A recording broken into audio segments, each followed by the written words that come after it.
बोलिए दशा माता की जय। माता की कृपा का प्रकाश जब सुबह सुबह पूरे घर में फैलता है तो घर से सारे रोग दोष सब दूर हो जाते हैं। माँ की कृपा से बिगड़ी हुई परिस्थितियाँ भी सुधर जाती हैं और माता अपने आशीर्वाद से समस्त घर वालों के संकट दूर करती हैं। चौथे दिन की कथा सुनने से दशा माता की कृपा होती है और मन में सुख का संचार होता है। तो आइए आज चौथे दिन की दशा माता की कथा सुने और माता की कृपा से अपने घर में, अपने जीवन में सुख, समृद्धि और बरकत का संचार करें। एक बार की बात है, एक साहूकार था। उसके घर में 5 बेटे और एक पुत्री थी। पुत्री का विवाह हो चुका था किंतु उसका गौना अभी नहीं हुआ था, इसलिए वह अपने माता पिता के साथ ही रह रही थी। एक दिन साहूकार की पत्नी दशा माता का डोरा ले रही थी। उसकी बहुओं ने भी डोरे लिए। बहू ने अपनी सास से पूछा, माँ जी, क्या ननद जी के लिए भी डोरा लेना है? सास ने कहा हाँ। तब बहुएं कहने लगी, माँ जी, उनकी तो विदाई होने वाली है। अगर 10 दिन से पहले ही विदाई हो गई तो क्या होगा? सासू माँ ने कहा, मैं व्रत का सारा सामान उसके साथ ही रख दूंगी। अगर विदाई हो गई तो वह अपने घर में जाकर व्रत पूरा कर लेगी। अब ऐसा ही हुआ। कुछ दिन के बाद बेटी का पति उसको लेने आ गया। सासू माँ ने विधि विधान से बेटी को विदा किया और उसकी पालकी में दशा माता की पूजा की सामग्री भी रख दी। बहू जब अपने ससुराल पहुंची तो उसे घर के आंगन में गलीचा बिछाकर बिठाया गया। आसपास की महिलाएं बहू को देखने आने लगीं। सभी महिलाएं बहू की सुंदरता और उसके गहने जेवरों की तारीफ करने लगे। लेकिन तभी उन्हीं महिलाओं में से एक महिला की नज़र बहू के गले में बंधे काले डोरे पर पड़ गई और वह कहने लगी, बहू की माँ तो बड़े टोटके वाली है। ऐसा कहते ही सबकी नज़रें बहू के गले में पड़े डोरे पर पड़ गईं। अब सभी औरतें डोरे के बारे में अपनी अपनी राय देने लगीं। सांझ होने पर सास, ननद, देवरानी, जेठानी, घर की अन्य औरतें सभी डोरे के बारे में ही बातें करने लगीं। सब डोरे की बुराई ही कर रही थीं। सुबह से शाम तक डोरे की बुराई सुनते सुनते बहू का दिमाग खराब हो गया और उसने डोरे को गले में से निकालकर जलती हुई आग में डाल दिया।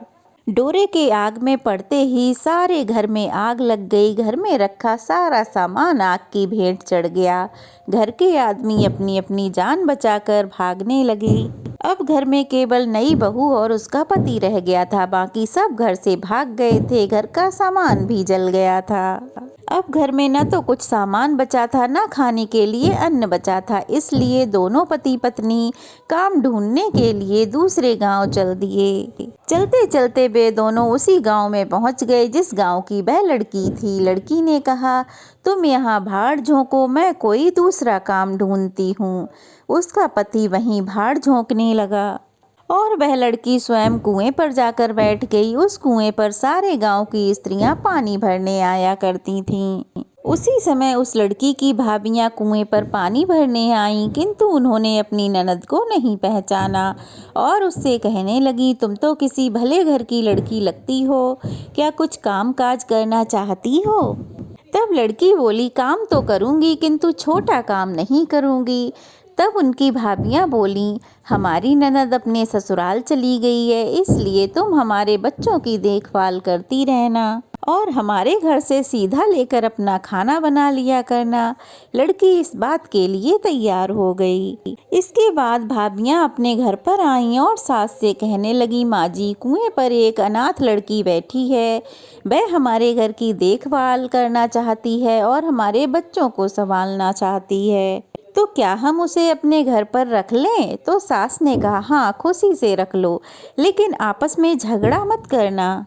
सारी बहुएं राजी हो गईं और वह फिर कुएं पर आईं। उस लड़की को लिवाकर अपने घर ले गईं। अब वह लड़की अपने भतीजे और भतीजियों की देखभाल करने लगी।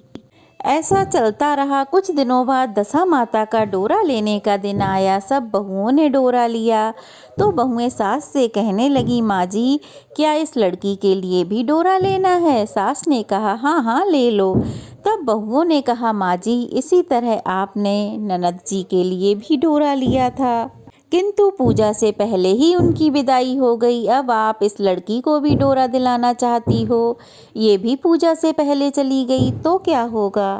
सास कहने लगी, तुम्हारी ननद ने अपने घर जाकर पूजा की होगी और ये लड़की पूजा तक तो यहीं रहेगी, तो यहीं पूजा कर लेगी। अगर कहीं चली गई तो वहाँ जाकर पूजा कर लेगी। अब उस लड़की ने भी दशा माता का डोरा ले लिया। 9 दिन तक वह दशा माता की पूजा में शामिल होती रही, कथा सुनती रही। 10वें दिन लड़की की माँ और भाभीयों ने सर धोकर स्नान किया और चौका लगाया, पूजा की तैयारियां करने लगीं। तब लड़की बोली, अगर कोई पुराना कपड़ा मिल जाए तो मैं भी स्नान कर लूं। तब बहुओं ने अपनी सास से पूछकर अपनी ननद की पुरानी साड़ी उसको दे दी। अपनी ही पुरानी साड़ी पहनकर उसने स्नान किया। स्नान करके वह अंदर आ गई। अब घर पर पूजा शुरू हो गई। अब वह पूजा में आकर बैठ गई। बहुएं कहने लगी, माँ जी ये तो बिल्कुल हमारी ननद जैसी लग रही है। सास बोली, तुम्हारे मन में जो आता है बोलती रहती हो, पूजा के समय चुपचाप नहीं बैठा जाता। चुप रहो और मुझे कथा कहने दो, तुम्हारी बातों से कथा में विघ्न पड़ता है।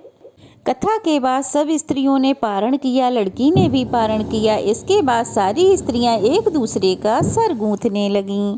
एक ने उस लड़की का सिर गूंथा तो कहने लगी, जैसी गूंथ सिर में है ऐसी गूंथ हमारी ननद के सिर में भी थी। सास उनको डांटने लगी, तुम मेरी बेटी की तुलना इस लड़की से क्यों कर रही हो। सास ने उनको तो डांट दिया, किंतु उसके मन में यह बात बैठ गई। रात हुई तो सास ने उस लड़की से कहा, बेटी आज तुम मेरे पास ही सोना। जब वह उसके पास सोने गई तो पूछा, बेटी तुम्हारे पीहर में कोई था क्या। लड़की बोली, हाँ मेरे पीहर में 5 भाई और भाभियां थीं और आप जैसे माता पिता थे। उसने फिर पूछा, तो क्या हुआ, तुम्हारे पीहर वाले कहाँ हैं और तुम इस हाल में क्यों हो। तब लड़की बोली, पीहर से विदा होने से पहले मैंने दशा माता का डोरा लिया था। पूजा होने से पहले ही मेरी विदाई हो गई और ससुराल में पहुंचकर सारी स्त्रियां मेरे उस डोरे का मजाक उड़ाने लगीं। तब मैंने गुस्से में आकर उस डोरे को आग में डाल दिया। डोरे को जैसे ही आग में डाला, घर का सारा सामान आग में जलकर भस्म हो गया। आग लगते ही सब लोग घर से भाग गए और हम दोनों भी भागकर इस गांव में आ गए। तब लड़की की माँ ने पूछा, अच्छा बताओ तुम्हारे पति कहाँ हैं। वह बोली, वो तो भड़भूजे के यहाँ भाड़ झोंकते हैं। दशा माता के कोप से हमारी ऐसी हालत हुई है। तब लड़की की माँ समझ गई, यह और कोई नहीं मेरी बेटी ही है। उसने अपने 5 बेटों को बुलाया और कहा, यह तुम्हारी छोटी बहन है। सवेरा होने पर 5 बेटों को भड़भूजे के यहाँ भेजा और वे अपने बहनोई को वहाँ से घर ले आए। उसको लाकर स्नान कराया, अच्छे अच्छे कपड़े पहनाए। अच्छे कपड़े पहनकर वो तो साहूकार जैसा दिखने लगा। कुछ दिन अपनी ससुराल में रहने के बाद वह अपने गांव को चला गया। घर पहुंचकर देखा सारे लोग बड़े आनंद के साथ पहले की तरह ही रह रहे हैं। इसके बाद वह अपनी ससुराल आया और अपनी पत्नी को विदा करा के वापस घर ले गया। रास्ते में वह अपनी दशा पर विचार करती हुई जा रही थी कि रास्ते में एक नदी पड़ी। उस नदी में अप्सराएं स्नान करके दशा माता का डोरा ले रही थीं।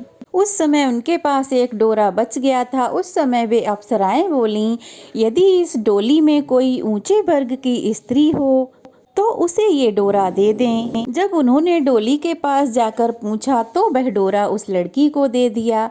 वह लड़की जब अपने ससुराल पहुंची तो उसकी सास थाल सजाए, ननद कलश लिए और अन्य देवरानी जिठानी अन्य शुभ वस्तुएं लिए उसका स्वागत करने के लिए खड़ी हुई थीं।